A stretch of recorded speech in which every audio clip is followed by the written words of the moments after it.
When you travel to another country, you must remember that you are not going to a country that will have the values or ethics your culture has. They may have higher standards, or possibly, lower. Some things will surprise you while others will amuse you. Others will shock you with the country's ancient beliefs or their lack of enthusiasm for Western culture.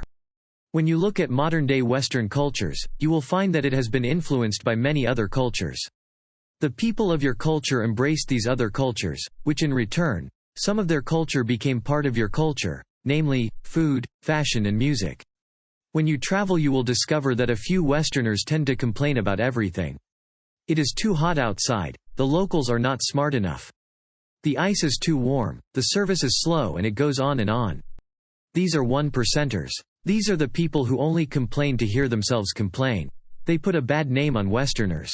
My only question to them is, why are you still here? Go back home where you will be happy. However, on the other hand, when you go to another country, you may find the local culture may put up some resistance towards your culture.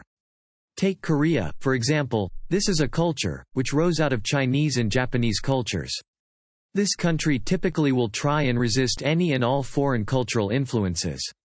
The Philippines, on the other hand, have been greatly influenced, sometimes through force, by Spanish and American culture. The people tend to want to learn about other cultures, and if it's fun, will introduce it into their own culture like Halloween and Christmas. In Asia, you may be asked to get a selfie with someone, because they never seen a foreigner before. Other countries, people may want to become friends so they can get a free teacher. Remember this. Some people may follow you because they are curious. Just don't get annoyed by this. Whatever you do when you are in front of a class is don't preach about how great your culture is. Most students don't want to hear about it. Some will even take it as an insult. They only want to hear about the present perfect continuous and how it involves working into a sentence or question. Many times there will be a culture clash between the teacher and the students. Many teachers may think their culture is superior and the students are inferior. You may discover when you teach adults you may be teaching doctors and lawyers who are trying to learn English in order to travel to America or to Europe. They don't want to be talked down to. Some students may be jealous of other students if you give another student a higher grade than them. They will think you are favoring students. When you speak to a student and they don't answer, you have to determine if they did not understand you or is there a culture problem. Some students may be thinking how to answer the question.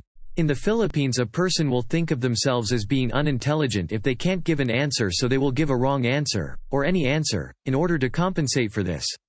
Others will not look at you in the eyes as it is a sign of aggression. Instead they will look at you through the side of their eyes, which is a sign of anger and deceit in Western culture.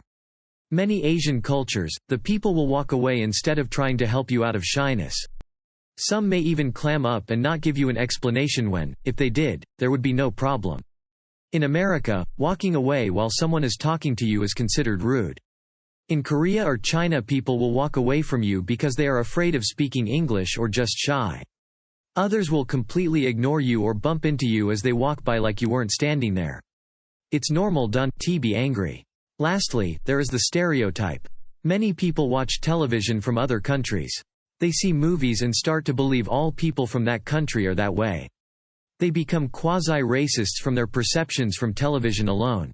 However, this can be overcome if you show a positive side of your culture. Kill them with kindness. One television show labeled as the worst television show in history was shown on television while I was in Korea. My boss was shocked that it was a staged show, and he believed before that all Americans acted that way. When you teach overseas, you must understand other cultures do not act the same way as your culture does, and you must let go of your culture and immerse or assimilate into their culture. You are a guest in their house and not vice versa. Act like one. They don't need to conform to you, you need to conform to them. I heard of one individual being arrested for smashing a Buddhist statue outside a person's home because it wasn't Christian and he thought it was sacrilege. Don't be like him. He makes us all look bad. Sometimes you just need to laugh off the naivety of some people or let them know very subtly that they are doing something rude to you.